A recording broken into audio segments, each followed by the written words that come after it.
લખી ગામમાં સ્મશાનની જમીન પર વિવાદ, ગ્રામજનો દ્વારા જીસીપીએલ કંપની વિરુદ્ધ આક્રોશ। વાગરા તાલુકાના લખી ગામમાં આજે જીસીપીએલ કંપનીના ગેટ આગળ લખી ગામના ગ્રામજનોએ ભારે વિરોધ પ્રદર્શન કર્યો હતો। ગ્રામજનોનો આક્ષેપ છે કે કંપની દ્વારા રાઠોડ સમાજ અને માછીમાર સમાજની વર્ષો જૂની દફનવિધિ માટે વપરાતી જમીન પર જીસીપીએલ કંપની દ્વારા ગેરકાયદેસર બાંધકામ શરૂ કરવામાં આવ્યું છે। ગ્રામજનોના જણાવ્યા અનુસાર આ જમીન હાલમાં ફોરેસ્ટ વિભાગના હવાલે હોવા છતાં કંપનીએ કોઈપણ પુરાવા વિના દિવાલ બાંધકામનું કામ હાથ ધર્યું છે તેવા લખી ગામના ગ્રામજનો દ્વારા જીસીપીએલ કંપની ઉપર આક્ષેપો કર્યા છે।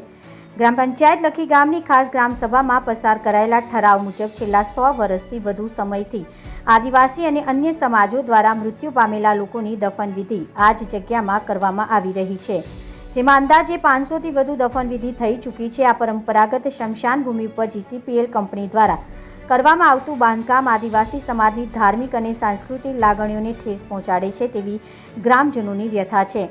ગ્રામજનો દ્વારા જીસીપીએલ કંપનીના અધિકારીઓને સીધો સવાલ કર્યો છે કે આ બાંધકામ માટે કોઈ કાયદેસર પરવાનગી પ્રાપ્ત થઈ છે તેના દસ્તાવેજો લખી ગામના ગ્રામજનો સામે રજૂ કરવામાં આવે, પરંતુ કંપનીના અધિકારીઓએ ફોરેસ્ટ ડિપાર્ટમેન્ટ તરફથી દોરી દીધા અને જણાવ્યું કે અમને ફોરેસ્ટ વિભાગે મંજૂરી આપી છે, તમે ત્યાં જાઓ, જેના કારણે ગ્રામજનોમાં ભારે રોષ ફેલાયો છે।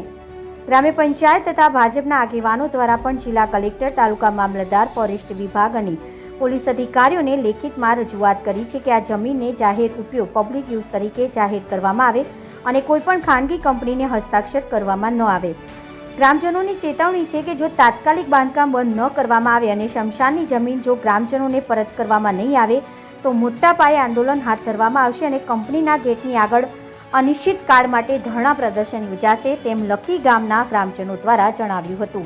Reporter Mehul Parmar, BN news Gujarati, દહેજ। મારું નામ નરેન્દ્રસિંહ ગોહિલ છે, હું લખી ગામનો રહેવાસી છું। આ જીટીપીડીસીએલ કંપની દ્વારા જે રાઠોડ સમાજનું સ્મશાન અને માછી સમાજનું જે મંદિર છે તે હવે જીટીપીડીસીએલ કંપની દ્વારા બાંધકામ કરવામાં આવે છે, ફેન્સિંગ મારવામાં આવે છે, તો રાઠોડ સમાજના જે દફનવિધિ કરવામાં આવે છે વર્ષોથી, તે હવે અમે કેવી રીતના દફનવિધિ કરીશું અને કઈ જગ્યા પર દફનવિધિ કરીશું ને માછી સમાજનું જે મંદિર છે વર્ષોથી અહીંયા માછી સમાજ જે જૂની પરંપરા છે દર વર્ષે ઉજવણી કરી રહ્યા છે, તે હવે ઉજવણી કરવા ક્યાં જશે એ બાબતે અમે જીટીપીડીસીએલ કંપની પર રજૂઆત કરવા આવેલા છે। મારું નામ સંજય ગોહિલ છે, રહેવાસી લખી ગામ, તાલુકો વાગરા અને જિલ્લો ભરૂચ। આજ રોજ અમે જીસીપીડીસીએલ કંપની દ્વારા ગેરકાયદેસર જે જંગલ ખાતું લઈ રહ્યું છે અમે પર્સનલી 15 દિવસથી રજૂઆત કરી રહ્યા છે। એમને બાઉન્ડ્રી મારવાનું ચાલુ બી કરી દીધેલું છે। તો અહીં વર્ષોથી એ પહેલાં ગૌચરની જમીન હતી, પછી ફોરેસ્ટ આવી ગયું નોટ વગર અને ફોરેસ્ટે ડાયરેક્ટ કારોબાર કરી ગ્રામ પંચાયતને કે કોઈને ગામજનોને જાણ કર્યા વગર એ કંપની જમીન બધી જ જીટીપીસીએલ કંપનીને આપી દીધી। હવે ત્યાં આગળ વર્ષોથી રાઠોડ સમાજ એટલે અમારા ગામની અંદર 1000 જણની વસ્તી છે, ત્યાં દફનવિધિ કરે છે, વર્ષોથી એમની પરંપરા છે। તો એ લોકોએ જે કંઈ જમીન લીધી એ કંપનીએ કે જંગલ ખાતા એવા આપી, તો એ લોકોએ જે કંઈ સર્વે કર્યો છે, આપણે જમીન લેવી હોય તો પણ આપણે કેટલા વૃક્ષો છે અંદર, કેટલા જમીન છે એ બધું ચકાસણી કરતા, પણ આ લોકોએ બળ જબરજસ્તી કશી પણ ચકાસણી વગર આજે ગેરકાયદેસર એ લોકોએ દિવાલ મારવાનું ચાલુ કરી દીધું અને સ્મશાન તે દફનવિધિ કરતા હતા તે પણ એ લોકોએ લઈ લીધું। તો આવનારા સમયો માટે કંપનીની અંદર કે કોઈ લખી ગામમાં એવી જગ્યા નહીં કે લોકો દફનવિધિ કરી શકે, તો મોટો એક આ પ્રશ્ન હલ થાય મીડિયા માધ્યમથી એવી હું આશા રાખું છું। આ બાબતે અગાઉ કોઈ જગ્યાએ રજૂઆત કરી છે? હા, એમને જીટીપીસીએલ કંપનીએ જે કંઈ કામ ચાલુ કર્યું હતું એ લોકોએ બંધ કરાવ્યું, ત્યાં પછી અમે એ લોકો કે અમે કંઈ ના જોઈએ, જંગલ ખાતા કરે છે, એટલે જંગલ ખાતામાં આપણે વસાવા સાહેબને મળ્યા રૂબરૂ 1 કલાક એમની સાથે મિટિંગ કરી, ચર્ચા કરી કે અમે તો જીટીપીસીએલ કંપનીને આપી દીધેલી છે, એટલે તમે એ કંપની પાસે જ જાઓ, એટલે તો તમારો રસ્તો એ ઘડશે। આ અગાઉ મામલતદાર, ધારાસભ્ય, કલેક્ટર આ તમામ જગ્યાએ રજૂઆત કરી છે? મામલતદારને આપી, ટીડીઓ સાહેબને આપી અને જંગલ ખાતાવાળાને આપી। એની અગાઉ જો આગળનું અમારું પ્લાનિંગ છે આપવા જવાનું કે અમે કે ગામ પ્રશ્નનો અહીંયા જો પ્રશ્નનો નિકાલ થઈ જતો હોય તો અમારે આગળ જવું નહીં, એના માટે અમે એ છે જો કદાચ નિરાકરણ નહીં આવે તો ટૂંક સમયમાં બધાને અમે આવેદનપત્ર આપવા જઈશું। વાગરા તાલુકાનું લખી ગામમાં અનેક જમીનોના પ્રશ્ન છે, જે અગાઉ પણ રિલાયન્સ કંપનીમાં ગૌચરની જમીન બાબતે આપશ્રીએ અને ધારાસભ્ય સાથે રજૂઆત કરી હતી કલેક્ટરને, તેનો પણ અત્યાર સુધી કોઈ નિવાડો નથી આવ્યો. જેમાં આવનારા દિવસોમાં શું આ જમીનનો નિવાડો આવશે? આ કેસ છે તે સરકાર શ્રી અથવા તો કોર્ટમાં જો એની લડત ચાલુ જ છે. જો એ ટૂંક સમયમાં બધા લોકોની પ્રયત્ન છે, આપણા ગામના બધા જે જાગૃત નાગરિકો, જો એ એમના થ્રુ કદાચને જો આવી જાય તો સારામાં સારું. આવનારા દિવસોમાં આ જમીનનો નિવાડો નહીં આવે તો આગળની રણનીતિ શું રહેશે? જો કદાચને આ સ્મશાનવાળું બી અમારો એક મોટો પ્રશ્ન હલ નહીં થાય તો અમે આંદોલન માટે કલેક્ટરશ્રી, મામલતદારશ્રી, ધારાસભ્યશ્રીને પણ અમે રજૂઆત કરી મોટું આંદોલન અહીંયા કરી જીટીપીસીએલની ગેટ સામે કરીશું. અગાઉ પણ તમારા ગામની જે ગૌચરની જમીન હતી તેની ઉપર મતલબ કે તમે ધારાસભ્યશ્રી સાથે રાખીને કલેક્ટરશ્રીને આવેદનપત્ર આપવામાં આવ્યું હતું, તો તેનું શું નિરાકરણ આવ્યું છે? તેની શું પરિસ્થિતિ છે હાલ, અને એ મુદ્દો કઈ સુધી આવ્યો છે?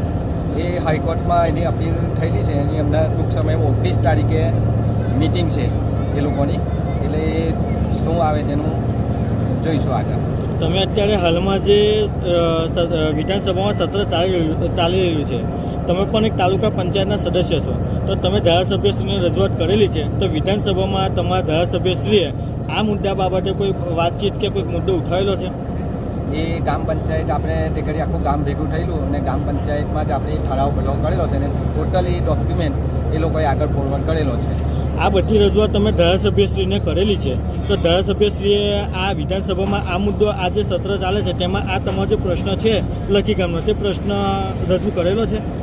આગળનો પ્રશ્ન એ લોકોએ રજૂઆત એનું તો મને ખ્યાલ નહીં, પણ આપણે જે આ છે તેનું જો શરૂઆત જ થઈ છે. આપણે આ મહિનાથી જે લોકોએ દિવાલ બાંધવાનું કામ ચાલુ કર્યું છે, એટલે જો આગળ આપણે જવાનું છે. એમની પાસે જો આપણે નહીં ગયા.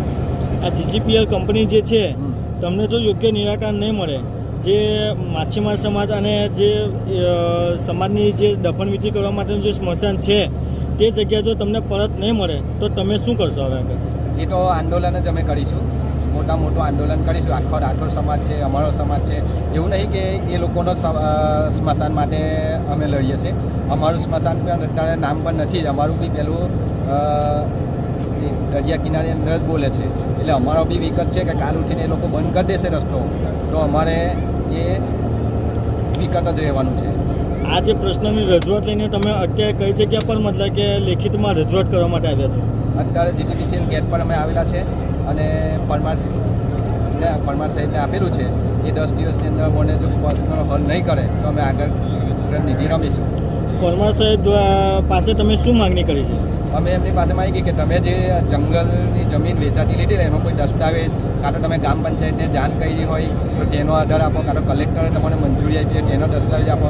પરંતુ આજે 15 દિવસ થયા તો પણ એક પુરાવો એ આપી શક્યા નથી.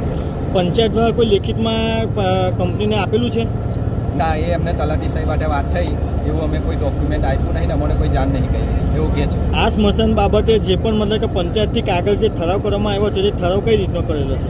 એ ગામસભાની મિટિંગ રાખેલી હતી ને એમાં આપણે કંપનીને પણ મૌખિક આપ્યું હતું કે તમે આવો ને ગામ લોકો સાથે ચર્ચા કરો, પરંતુ કંપની કંઈ આવી ના શકી.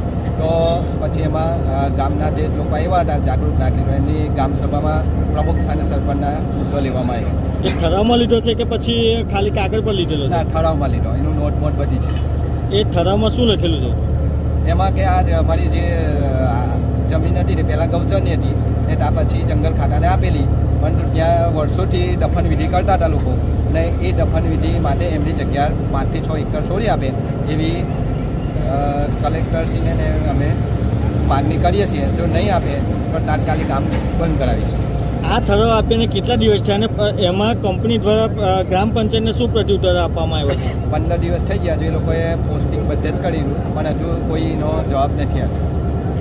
હવે આગળ જો આ તમારો મુદ્દો જીટીપીસીએલ કંપની કાં તો સરકારી તંત્ર નહીં આપે તો તમે શું કરશો? આગળની રણનીતિ તમારી શું રહેશે? આંદોલન સિવાય આ બીજો કોઈ માર્ગ નથી.